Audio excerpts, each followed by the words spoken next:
अऊज़ु बिल्लाहि मिनश शैतानिर रजीम। अस्सलाम वालेकुम students, welcome to this YouTube channel students accounting की दुनिया। स्टूडेंट्स आज कॉस्ट एडवांस काउंटिंग जिसका हम चैप्टर नंबर 8 कर रहे थे कंसाइनमेंट के नाम से, आज इसका स्टूडेंट्स हम क्वेश्चन नंबर 14 करने जा रहे हैं। ये भी 13 की तरह ही, इसमें भी हमने नॉर्मल लॉस को सॉल्व किया था, इसमें भी इसी तरह का कुछ क्वेश्चन है, उसको हम फर्स्टली रीड कर लेते हैं। On 1 January 2010 Saleem Chemicals of Lahore sent 1 lakh liter of chemical to Furqan of Faisalabad at cost 13 per liter. They paid carriage 8,000 and after duty 1,000. Furqan received the consignment and unloading charges amounted to 1,000. ये फुरकान कौन था? Consignee. ये consignee के unloading charges. Furqan sent and account sent 80,000 liter chemical sold for 16 per liter. Selling expense 4,000, गोदाम rent 1,500, ये भी consignee के expense है। Commission 4% and del credit commission 1%। He also reported a 2,000 litre shortage. जैसे कि मैंने आपको बताया था, शॉर्टेज और लीकेज की वजह से अगर कोई लॉस होता है तो उसको नॉर्मल लॉस कंसीडर किया जाता है और इसको अनसोल्ड स्टॉक में एडजस्ट किया जाता है। उसके बाद one customer who purchase 2,000 litre on credit become insolvent and 50% recover was made from him.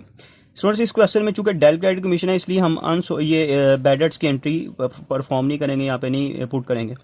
Pass the entries and prepare consignment account. Students, इसकी रिक्वायरमेंट एंट्रीज भी हैं और कंसाइनमेंट अकाउंट भी है। एंट्रीज मैं नहीं करने जा रहा, उसकी वजह ये है कि एंट्रीज अगर आप लोगों ने फर्स्ट लेक्चर जो कंसाइनमेंट का है वो देखा है तो उसमें सारी एंट्रीज मैंने वहाँ पर एक बार अच्छे तरीके से उसको एक्सप्लेन कर चुका हूँ। तो यहाँ पर सिर्फ मैं अमाउंट्स की कैलकुलेशन और कंसाइनमेंट अकाउंट बनाऊँगा। जो एंट्रीज़ हैं वो आप लोग खुद उसकी अमाउंट्स वगैरह पुट कर सकते हैं। अगर आप फर्स्ट लेक्चर को दोबारा एक बार रिव्यू कर लेंगे, जिन बच्चों ने एंट्रीज़ नहीं की तो वो वहाँ से देख के ईजिली एंट्रीज़ परफॉर्म कर सकते हैं। तो यहाँ पर जो है मैं सिर्फ कंसाइनमेंट अकाउंट का लेजर जो होता है कंसाइनमेंट अकाउंट वो बनाऊँगा। कंसाइनमेंट अकाउंट, ये स्टूडेंट इसकी डेबिट साइड आ जाएगी और ये हमारे पास इसकी क्रेडिट साइड। तो सबसे पहले डेबिट साइड पे हम जब गुड्स को सेंड किया जाता है तो गुड्स सेंड ऑन कंसाइनमेंट को लिखा जाता है और यहाँ पे 1 लाख लीटर जो है वो केमिकल सेंड किया 13 पर लीटर के हिसाब से, तो ये 13 लाख रुपए का हमने गुड्स कंसाइनमेंट पे सेंड किया। इसके बाद कंसाइनर एक्सपेंस को कैश में लिखा जाता है, वो जो कि हैं 8 और एक 9,000 टोटल आपके कंसाइनर एक्सपेंस हो। कंसाइनी एक्सपेंस 2 तरह के हैं, अनलोडिंग है और उसके अलावा सेलिंग भी है और गोदाम रेंट भी है। कंसाइनी एक्सपेंस, कंसाइनी का नाम यहाँ पे हमारे पास फुरकान है जी। इनको ऐड कर लेंगे 4 और 5 6,500, ये कंसाइनी एक्सपेंस आ जाएंगे स्टूडेंट्स। इसके बाद हम यहाँ पे सेल की एंट्री परफॉर्म करते हैं जी। फुरकान अकाउंट, इसने सेल किया 80,000 जो केमिकल सेल किया 16 पर लीटर के हिसाब से। 80,000 मल्टीप्लाई बाय 16 करते हैं तो ये आ जाता है 12,80,000 और यहाँ पर हम इसके साथ ही मैं इसकी कमीशन की भी एंट्री परफॉर्म कर देता हूँ। इसी पर 4 और 1% टोटल 5% कमीशन है जो कि बनती है 64,000 से। ठीक है जी। इसके अलावा स्टूडेंट्स हमने यहाँ पे अनसोल्ड स्टॉक की एंट्री पास करनी है। यहाँ पे क्रेडिट साइड में मैं लिख दूंगा स्टॉक ऑन कंसाइनमेंट अकाउंट। अब यहाँ पर मैं आपको बता चुका हूँ कि अनसोल्ड स्टॉक में इस लॉस को, जो नॉर्मल लॉस है, इसको अनसोल्ड स्टॉक में एडजस्ट किया जाता है। कैसे एडजस्ट करेंगे? हम यहाँ पे एक फार्मूला अप्लाई करेंगे स्टॉक की वैल्यूएशन का। यहाँ पे मैं लिख देता हूँ जी, वैल्यूएशन ऑफ स्टॉक। ठीक है जी। कैसे? टोटल कंसाइनमेंट की cost, cost of consignment add direct expenses divided by quantity, total quantity minus loss units या लॉस क्वांटिटी लिख सकते हैं। अब यहाँ पे टोटल कॉस्ट ऑफ कंसाइनमेंट अगर क्वेश्चन में देखें तो जो हमने टोटल क्वांटिटी सेंड की थी वो 13 लाख थी।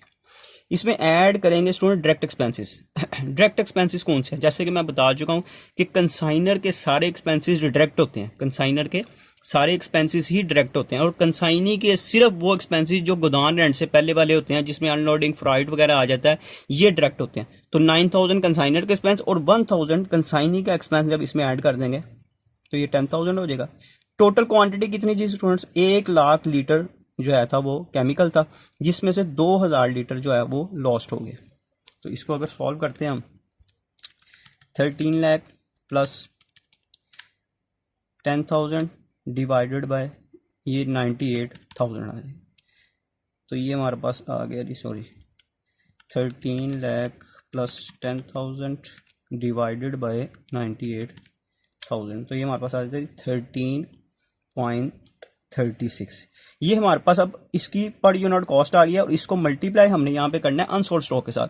देखिए टोटल क्वांटिटी थी 1 लाख लीटर, जिसमें से जो है उसने सेल कर दिया 80,000 और 2,000 लीटर जो था वो हमारा लॉस हो गया। इसका मतलब है हमारे पास बाकी यहाँ पे कितना बच गया जी, 18,000 लीटर जो था वो हमारे पास केमिकल बाकी बच गया। यानी कि इसको मल्टीप्लाई करेंगे अनसोल्ड स्टॉक के साथ जो कि 18,000 लीटर है, यानी कि इसको मल्टीप्लाई कर दूंगा मैं 18,000 से, तो ये मेरे पास अनसोल्ड स्टॉक की अमाउंट आ जाएगी 240,612। ये मेरे पास अनसोल्ड स्टॉक की अमाउंट आ गई 240,612। दोबारा देख लें कि आपने यहाँ पे ये जब वैल्यूएशन ऑफ स्टॉक निकालना है तो ये फार्मूला अप्लाई करना पड़ेगा। कब? नॉर्मल लॉस में। Total cost of consignment add करेंगे, डायरेक्ट एक्सपेंसेस और क्वांटिटी माइनस लॉस्ट क्वांटिटी इसमें से माइनस कर देनी है, तो आपके पास पर यूनिट प्राइस आ जाएगी और जितनी क्वांटिटी आपके पास बच गई है उससे आपने इसको मल्टीप्लाई कर देना। लेकिन स्टूडेंट ये बस इसमें यही चीज़ हमने फाइंड आउट करनी थी। अब इसको मैं टोटल कर लेता हूँ, 12,80,000 प्लस 2,40,612, तो ये हमारे पास आ जाएगी 15,612। इसमें से डेबिट साइड को हम सब्ट्रैक्ट कर देंगे,